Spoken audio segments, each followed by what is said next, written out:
अरे क्या कर रहे हो?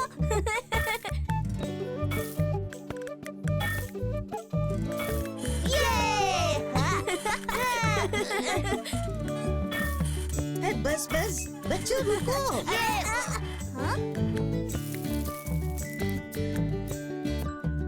ये क्या है अम्मा? चावल जो तुम रोज खाती हो। पर वो तो दुकान पर पैकेट में मिलता है। पैकेट में? वो दुकानों में किसानों के खेतों से ही तो आते हैं।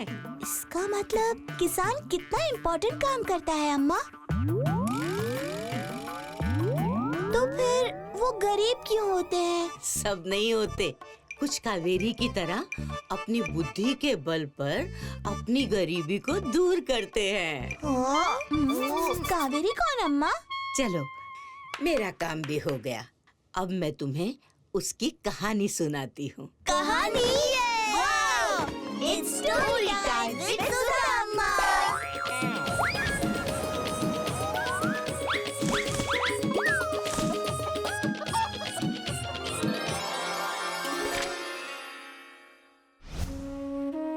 कावेरी विजयनगर में रहती थी और खेत के नाम पर उसके पास पथरीली जमीन का एक टुकड़ा भर था। वो बेचारी दिन रात उस पर काम करती ताकि अनाज बो सके। और उसका पति ब्रिज, वो तो समझो आलसियों का सरदार था।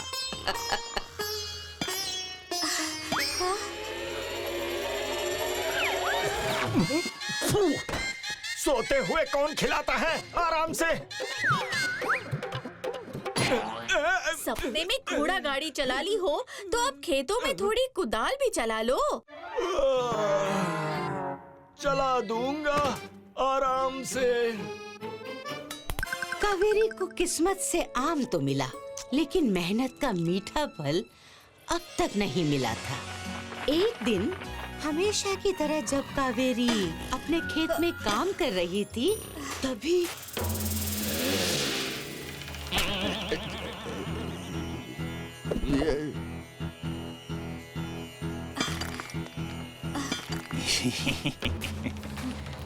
बहन, क्यों इस बंजर पड़े खेत में इतनी मेहनत कर रही हो?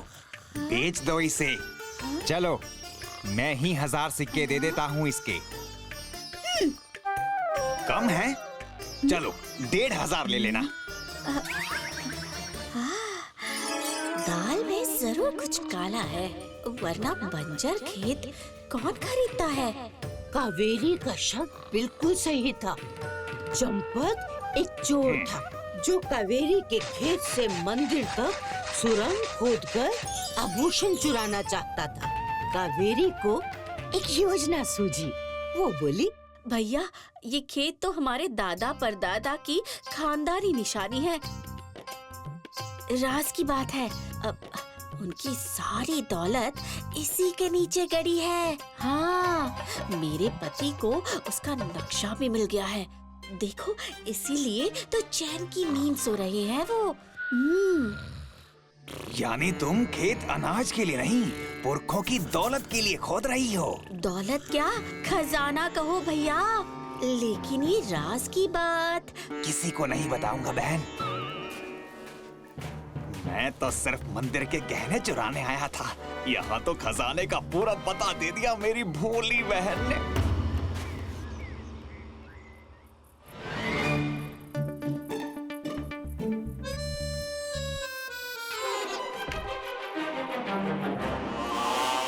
चलो खजाना ढूंढे।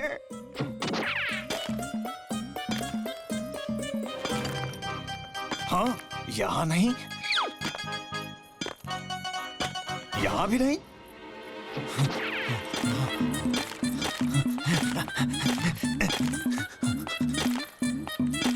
यहाँ भी नहीं। पूरा खेत खोद लिया, कुछ नहीं है यहाँ। जो काम कावेरी इतने दिनों में नहीं कर पाई, वो उसकी चतुराई ने चोर से एक रात में करवा लिया। ये कैसे हुआ?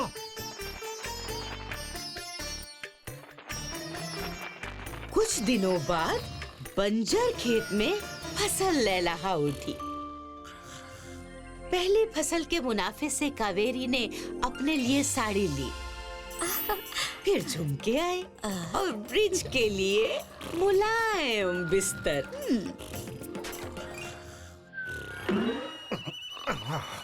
घर में अब बहुत कुछ नया था, सिवाय पुराने घर के। ओहो, इस घर का क्या करूं? अरे, सपने में हवाई किला बना लिया हो तो इस घर का भी कुछ सोच लो। यहाँ वहाँ से रो रहा है। हाँ हाँ सोचूंगा, आराम से। हाँ।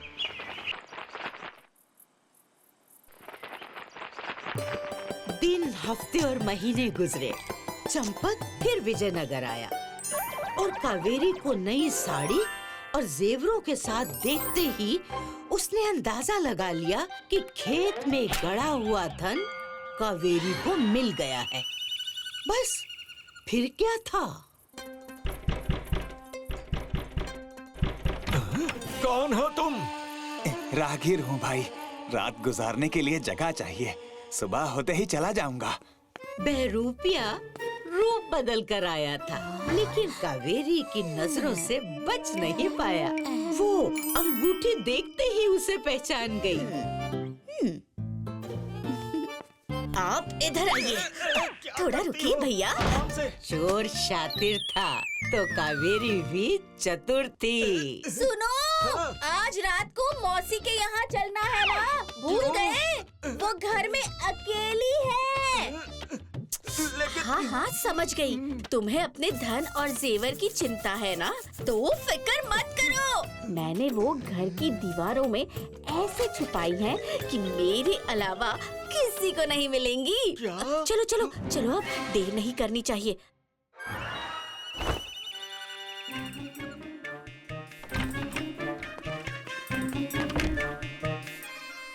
भैया, घर का ध्यान रखना, हम सुबह तक आ जाएंगे। ठीक है बहन। कावेरी और ब्रिज के जाते ही चोर ने अपना काम शुरू कर दिया। बेचारा रात भर दीवारों से सर मारता रहा कि जेवर और गहने मिलेंगे, लेकिन मिले तो सिर्फ चूहे। कहीं चींटी और आँख के आंसू।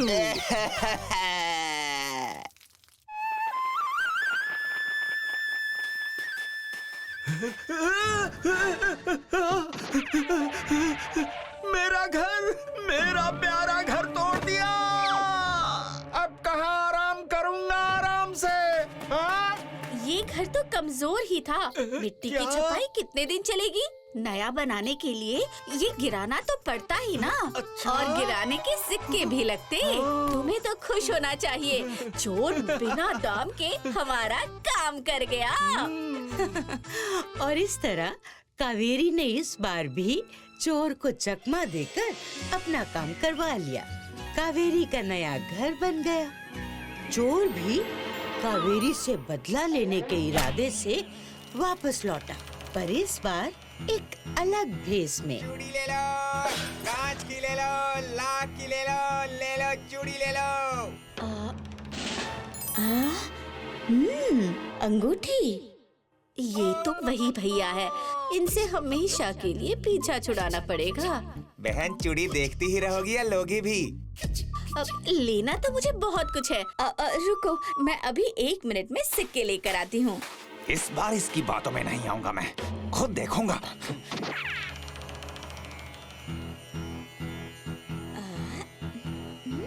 अरे, सिक्के कहाँ रख दिए? यही तो रखे थे। यहाँ भी नहीं मिल रहे। ओह, तो मेरी भोली बहन ने चोरी के डर से सिक्के पेड़ में छुपा कर रखे हैं। ओफो, अब क्या करूँ? पता नहीं कहाँ रख दिए मैंने सिक्के।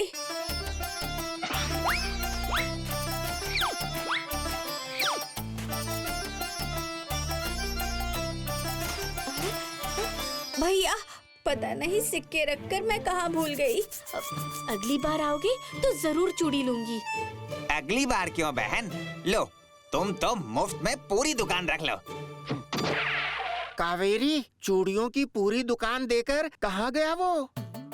पेड़ की कोह में धन खोजने। ये वही चोर था। इस बार ऐसा इंतजाम किया कि वापस नहीं लौटेगा। उसकी उम्र खत्म होगी, लेकिन पेड़ नहीं। तो अम्मा, उस चोर को धन मिला? होगा तो मिलेगा ना। खो में चींटियों का झुंड था। किसी में सांप, किसी में मकड़ी और कहीं मधुमक्खियों का छत्ता। बचाओ बचाओ बचाओ।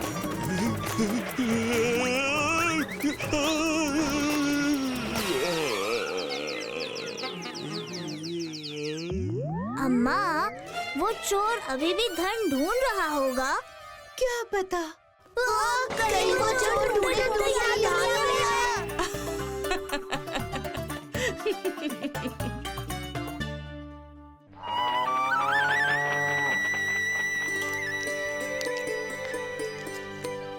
अम्मा, मुझे बाबू के साथ नहीं खेलना। मुझे भी। तो मुझे कौन सा खेलना है? ये तो बड़ी अजीब बात है। ऐसा क्या हो गया मेरे प्यारे बच्चों के बीच जो एक दूसरे के साथ खेलना ही नहीं चाहते? बाबू हर बात में लंबी लंबी डींगे हाँकता है। कहता है हर मिनट में 200 गोल कर सकता हूँ। 200? मैंने 200 कब बोला? अच्छा, तुमने तो ये भी बोला था कि 1 मिनट में जितना बोलो उतने गोल कर सकता हूँ। अच्छा, तो जितने का मतलब 200 होता है। तुम्हारी कैलकुलेशन ही गलत है। शुरुआत तो तुम्ही ने की थी ना। अरे ऐसे ही तो बिना मतलब के बातें फैलती हैं। अभी तुम लोग साथ में नहीं खेल सकते, कोई बात नहीं, मगर साथ बैठकर कहानी तो सुन सकते हो ना। It's story time with Sudhamma. Yay!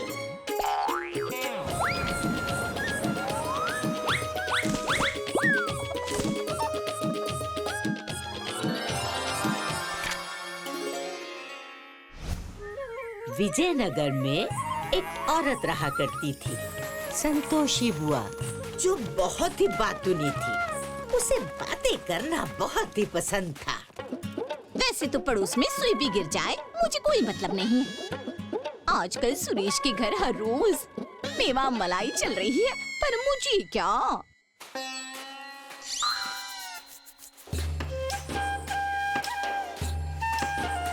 लगता है कोई बड़ी मछली फंसाई है उसने, पर मुझे क्या।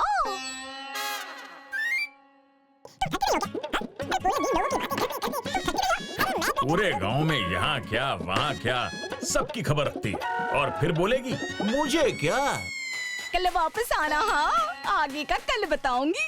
अरे पूरे दिन लोगों की बातें करते करते तुम थकती नहीं हो क्या? हाँ? अरे मैं तो केवल लोगों की बातें करती हूँ, तुम तो बस बातें बनाते हो। पर मुझे क्या, बनाते रहो। और मैं कब से बोल रही हूँ, इस टूटे फूटे कमरे को तुड़वाकर एक छोटा कमरा ही बनवा लो, मगर नहीं। ये टूटा फूटा कमरा। हाँ, अरे संतोषी देख तो सही, अपने टूटे कमरे पर कितना सुंदर दुर्लभ कौवा बैठा है। दुर्लभ कौवा?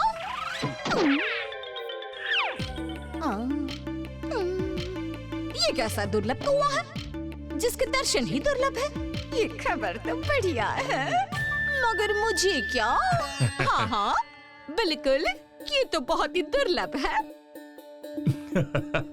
मैं बाजार से होकर आता हूँ, बस इतना ध्यान रहे कि इस दुर्लभ कौवे के बारे में किसी को जानकारी ना हो। गणेश ने संतोषी को इस कौवे के बारे में किसी से भी बात करने को मना किया था, मगर संतोषी कहाँ रुकने वाली थी। चल पड़ी अपने पड़ोसियों को सब बताने। अरे ये क्या?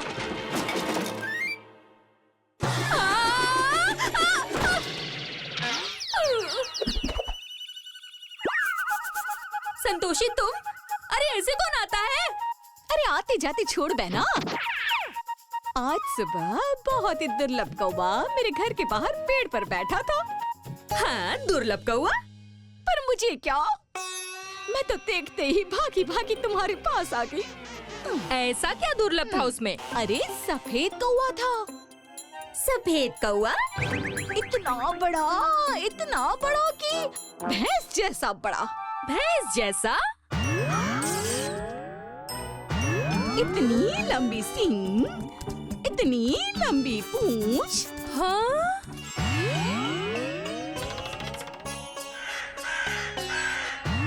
पूंछ वाला कौवा? अच्छा, और नहीं तो क्या? चलती हूँ। अच्छा, किसी को बताना मत। ऐसी खबर दी है कि चूल्हा जले न जले, कलेजा जला दिया। अभी विमलावती को बताकर आती हूँ मैं।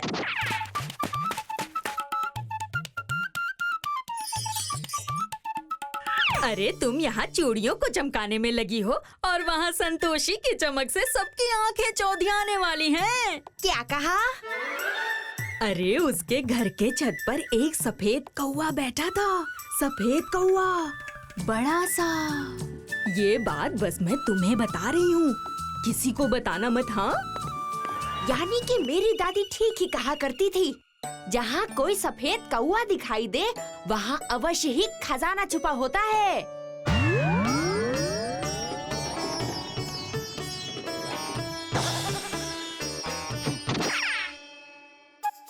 अजी सुनते हो?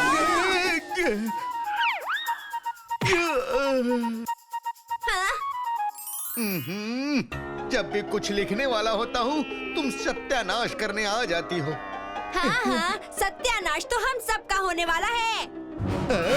वहाँ संतोषी और गणेश बिना एक तिनका उठाए खजाने के मालिक बनने वाले हैं। तुम और तुम्हारे सपने। अरे सपना नहीं, सच कह रही हूँ। उनके घर पे आज एक दुर्लभ सफेद कौवा बैठा था, जो कि बहुत बड़ा था। अरे यूँ कहो कि ऐरावत ही था वो, जिसका मतलब साफ है कि उसके घर के नीचे बहुत सारा खजाना छुपा हुआ है। क्या ये बात है?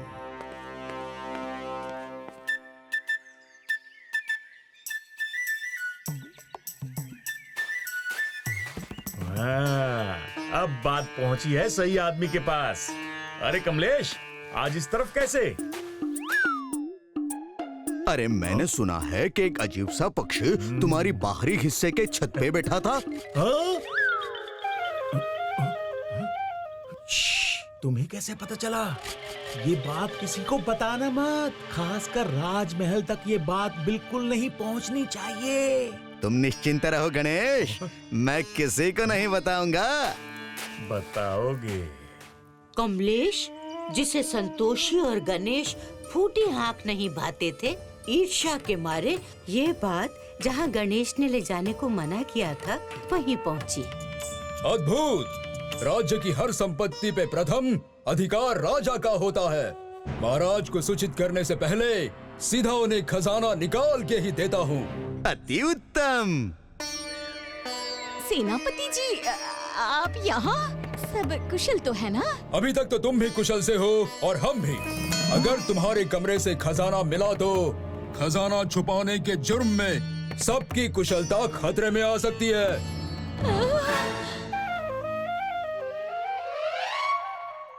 सिपाहियों, तत्काल उस टूटे कमरे को खोदने की तैयारी करो।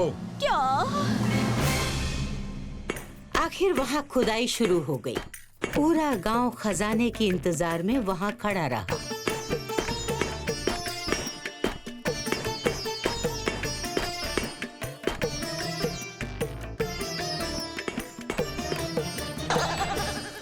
महाराज, यहाँ तो कुछ भी नहीं है।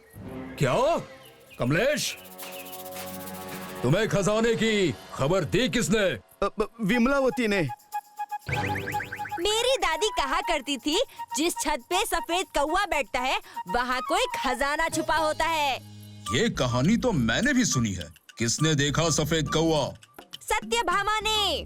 सिर्फ सफेद ही नहीं, हाथी जैसा विशाल था। सिर्फ सींगें ही नहीं, पूंछ भी थी। मुझे संतोषी ने ही तो बताया। हाँ, बताया तो था, मगर क्या? जल्दी बताओ, नहीं तो तुम्हें कारावास में डाल देंगे। नहीं सेनापति जी, क्षमा कीजिए।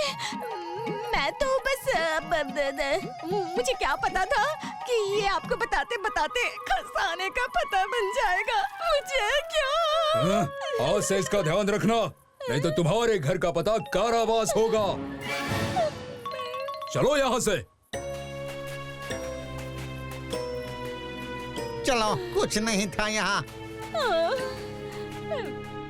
उस घटना के बाद संतोषी की बात कोई नहीं सुनता।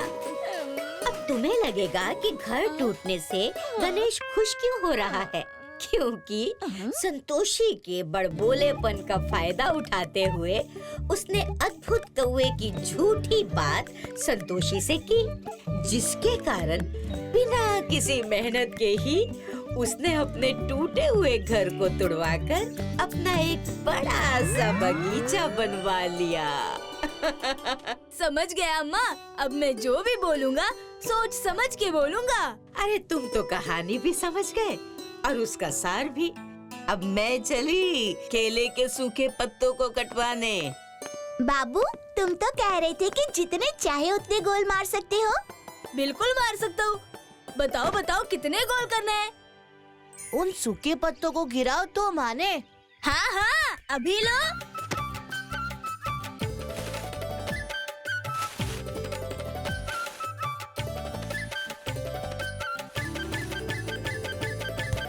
अरे ये कैसे हुआ?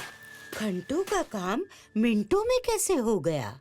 वो मैंने नहीं, आपकी कहानी के गणेश ने ऐसा किया है। जैसे कि उसने अपना पुराना कमरा संतोषी की बातों से तुड़वा दिया, वैसे ही मैंने आपका काम बाबू से करवा लिया। अयो, तुम लोगों ने मुझे ट्रिक किया? ट्रिक नहीं किया बाबू, कहानी से कुछ तुमने सीखा और कुछ इन्होंने। If you like this video, subscribe to our channel Murthy Media.